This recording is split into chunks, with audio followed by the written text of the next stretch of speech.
Hello, everyone, and welcome again to another episode with Charles with Maya Z. I'm your host, Maya, and today I have a very special guest, Daniel Schwarz from the Institute of Biostatistics and Analyses, who is here to tell us how biostatistics, and not only, can actually change clinical trials, and not only. Daniel, giving the words to you to introduce yourself and tell us a little bit more about your background and how come you ended up working in clinical trials. Hello Maya. Thanks for inviting me. I'm really looking forward to this interview. My background is is coming from biomedical engineering. Originally, I was educated at the University of Technology, but later I transferred to the Masaryk University, where together with the university and my business partner Peter, we set up Institute of Biostatistics and Analysis, which is in fact an SME or a spin-off of the university. And today, after 10 years, I can say that we are a full-service CRO active in clinical research. And from the background, biomedical engineering, a lot of technology, and at the Masaryk University now I am also associate professor at the Department of Simulation Medicine, and I enjoy having some doctoral students in simulation medicine, but also in Oh, neuroscience. wow. So this is kind of part of the career, but the main role here is really the Institute of Biostatistics and Analysis. Super exciting, Daniel. I wonder, tech background, what led you to start clinical research organization? Isn't that more, let's say, service heavy and less technology? Or maybe that's not how you see things. No, I think you are completely right. Anyway, we were always more people in the institute, and my role was really the technology. So still, I am the CIO here and director for R&D, and really for the service, I mean the regulatory, project management, and data management. We have other people, so it's a teamwork, and my role was always the technology innovations, enhancements, and visions. Mm. And the other parts, it's my colleagues.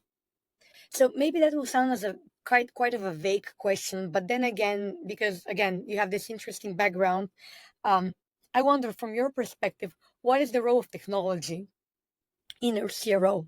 And actually, your CRO is, I would say, relatively new compared to like other like CROs. So I wonder what brought you to like start doing this like CRO in general, and from the very beginning, how did you integrate technology into CRO? Mhm. Yeah, thanks for this question, because this is probably what makes us apart from other CROs. We have a strong R&D component, which is consisting of computer scientists and data scientists. And Mm. from the beginning, we decided with the business partner, also with the university, that we will try to build a completely new EDC system from scratch. Previously Mm. at the university, we were using the open source systems, which at least I perceived a little bit not uh, good enough for such a complex area as clinical research. So we were thinking of starting a serious business also in the software development. At first, we developed the system only for our projects, for ourselves, for our data managers.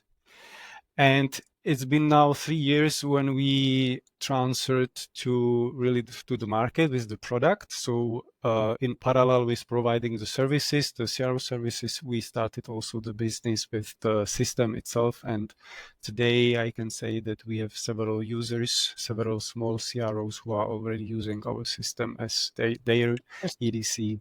Yeah. And I wonder, there are so many different providers of EDC, Yeah. and then again, we decided we need to build our own. What is the difficulty with like with EDC in general? What is, like, say, the secret sauce that actually so many providers haven't like achieved so far, like today? Yeah, you are right. There is a big competition. Anyway, I think that it's a little bit different than 10 years ago when we were starting. So unfortunately, there were many companies. Anyway, I think that making the software really as a CRO and not as a software house, Mm, it helps us to develop a product which has clinical data management, I would say, in DNA of the mm, product itself. And this is something what we are getting as a feedback from our customers, because they are really saying that we see that this is not product from software developers, but from a CRO, because the processes are there. We don't have to bend our processes to software, but we take your software and it's like we are. So this is maybe not maybe, but this was also a part of the motivation to develop really a software which would be tailored to our processes, because we somehow believe that we were already good in 10 years ago, which mm. I think today it's a little bit funny, but anyway, yeah, that was the decision in that time. I love what you said, clinical data management as a DNA.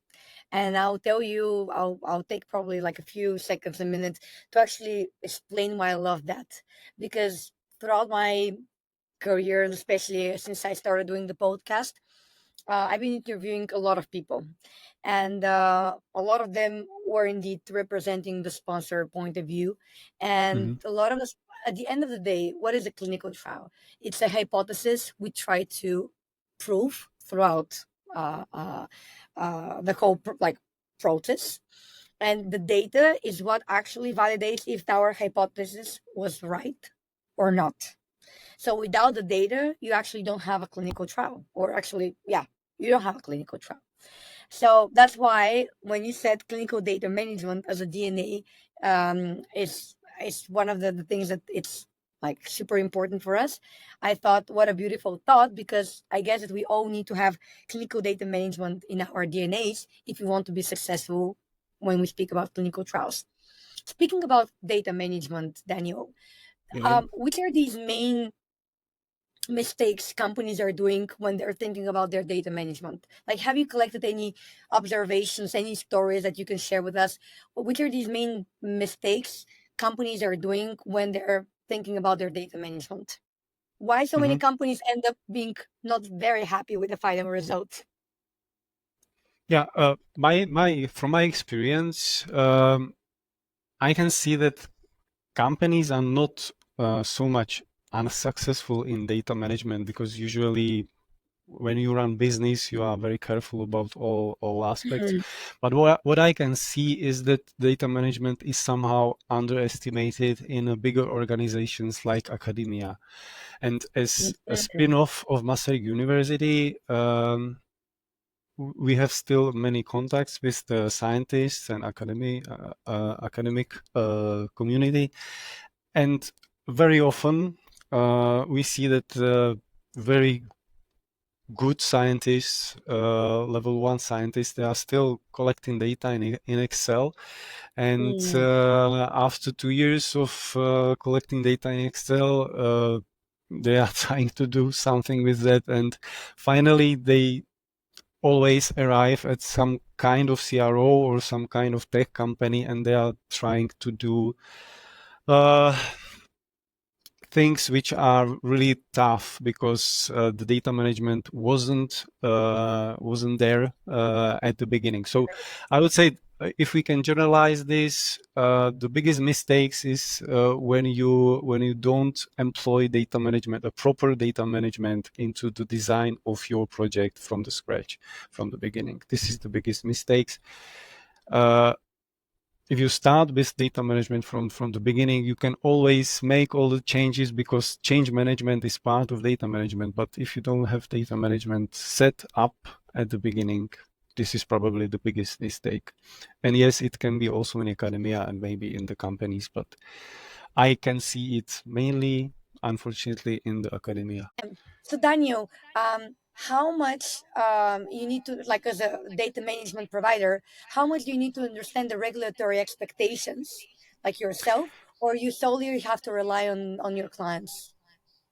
Yeah, so speaking from Institute of Biostatistics Analysis, I can say that we have, or estimate that we can have around 180 documents.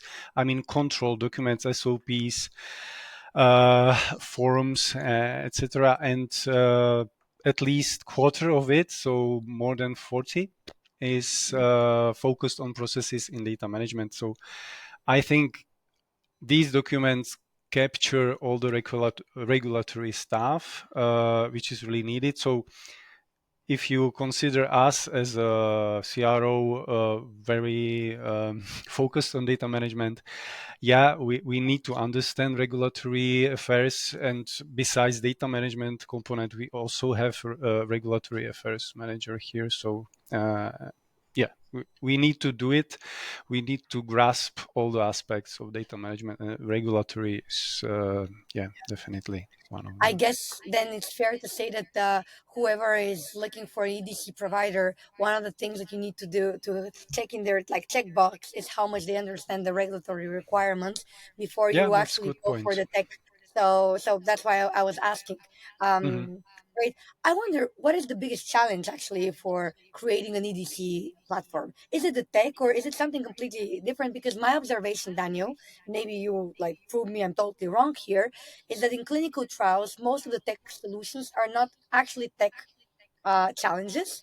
It's more like the complexity around stakeholders, the Yeah, you whole are right, industry Maya. in Yeah, general. So, yeah, tell me more about EDC. What's the main challenge when building an EDC software? yeah. I think that your understanding is very similar to mine. It's not a big tech challenge. The biggest challenge in creating a new EDC and providing it to the market is to have a good team of computer developers who have some history in the company, because as the system is very complex, it's not an e-commerce system. It's a very complex system, so you have to have guys who are here quite long, because there is a memory uh, Mm, and some persistence needed if you want to create such an complex system like EDC. And our EDC system is not just only the EDC. There are a lot of features which which we can say they are on the border between EDC and CTMS. So they are kind of also clinical trial management stuff in the mm, clade eyes. So it's very complex, and for such a complex system, you need to have developers which have a longer history. And at least in our region, this is the biggest challenge to have developers who want to stay with you longer than, I don't know, 2 or 3 years. interesting. That's a very interesting and definitely unexpected answer, but I can imagine that this is actually what contributes to the overall quality at the end of the day. And I have this very interesting question. Um, Imagine you put yourself in the shoes of the sponsor, for example, or Yeah, whoever is actually conducting the clinical trial. Maybe it's not like the sponsor, maybe it's a CRO, another CRO company that's using your yeah. EDC solution.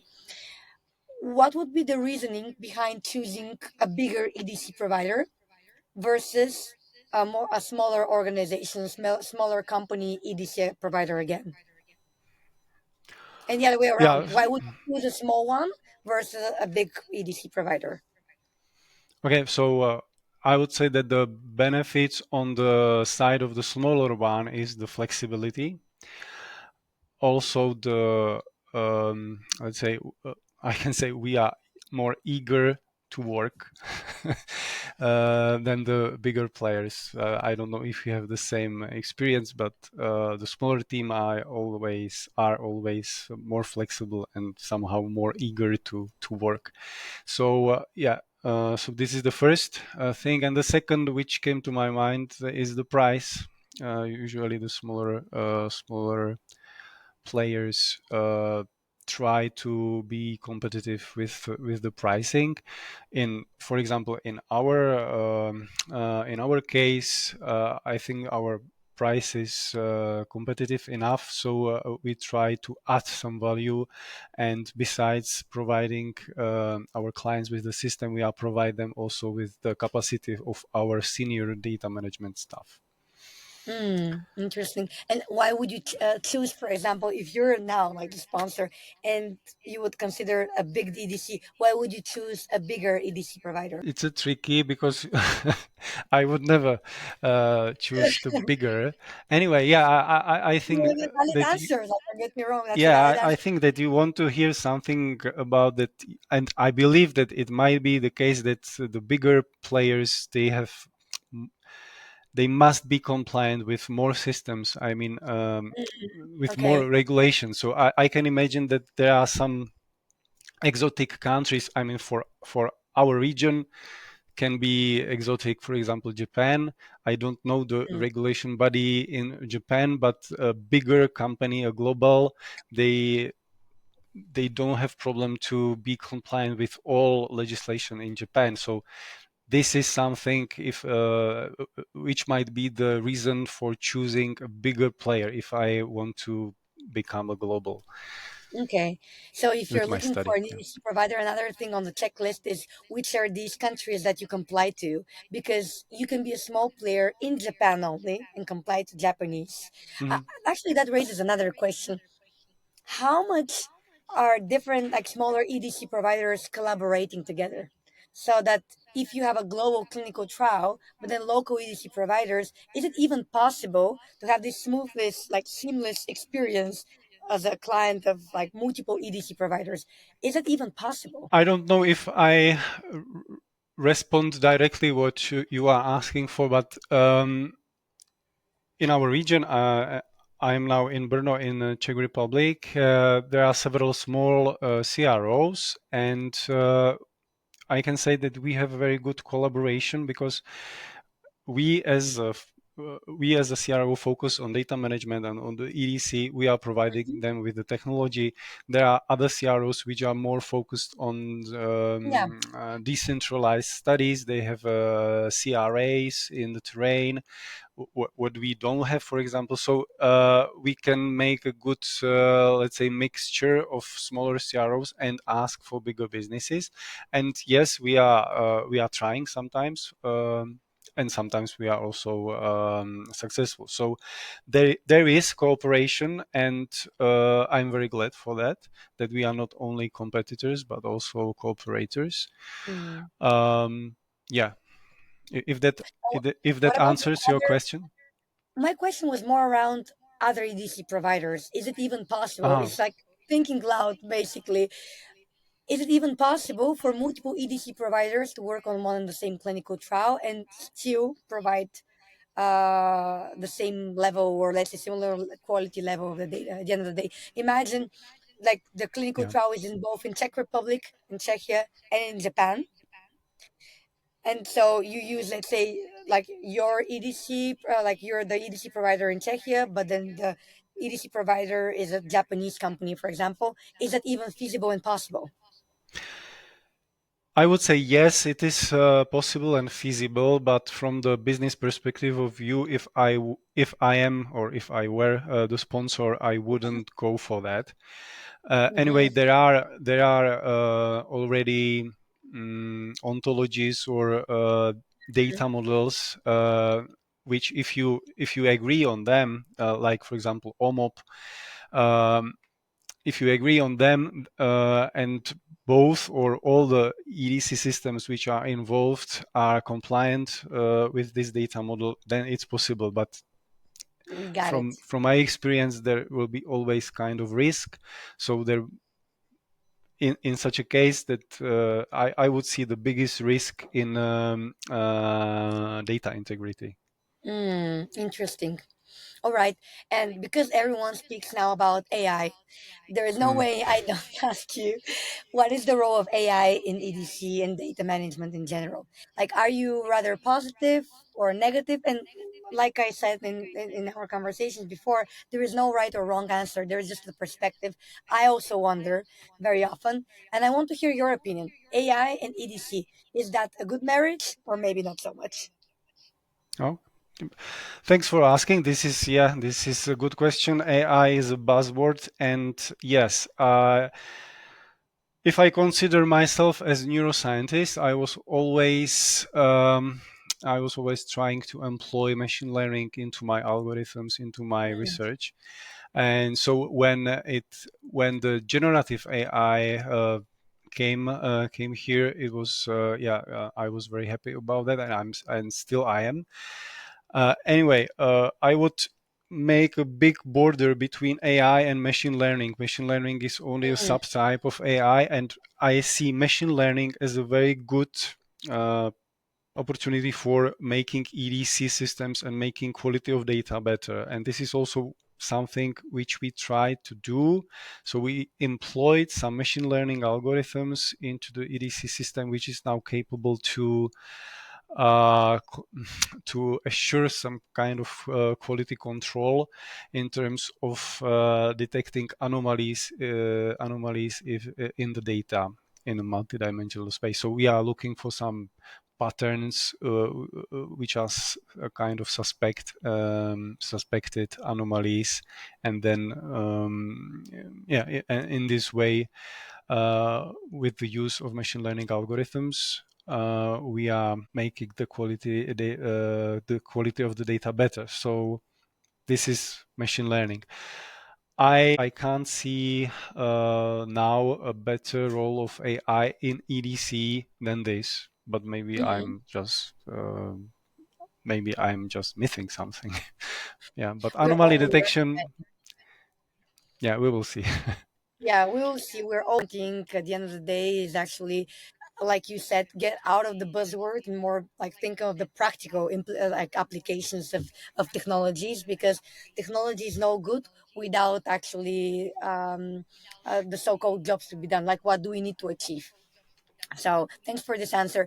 I have one last question, and it's my favorite question that I ask every single guest the podcast, which is, if there is one thing that can make clinical trials more patient friendly and successful, what would that be from your perspective? From my perspective as a technology CRO, the first thing which came to my mind is, of course, enhancing the usability of the platforms which we use, for example, for collecting prompts, I mean the patient-reported outcome measures, which are essential to understand the impact of the interventions on the quality of the care from the patient's viewpoint.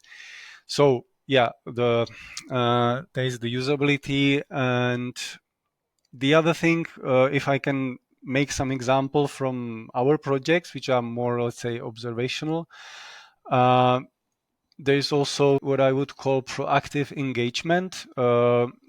We have a very powerful example in our history when we, in a critical situation, were able, for example, to call patients into one of our study. It was a special Yes. subgroup, and we were able to call them into action because they were in the danger. It Mm, was in the COVID pandemic times, and with the doctors, we identified a subcohort which was in danger, and we were able nice. to proactively help them to avoid exacerbating of the disease. So it was a moment when I really like. I was touched by our own business, but Mm, I remember that as a powerful yeah, moment. Daniel, thank you very much for sharing that story. I agree with you. Every single time when we can see what's the impact of our business with like actual people, no matter if patients or not, like actual Mm, people, that always like brings another perspective of whatever activity doing, business, non-business, like NGO, whatever we're doing, but the impact is important. Thanks for like mentioning your perspective as well, and yeah, like providing this answer, and in general for the conversation that we had. I hope the audience found it insightful, our conversation around EDC, CROs, and technology in CROs, and good luck with your institute.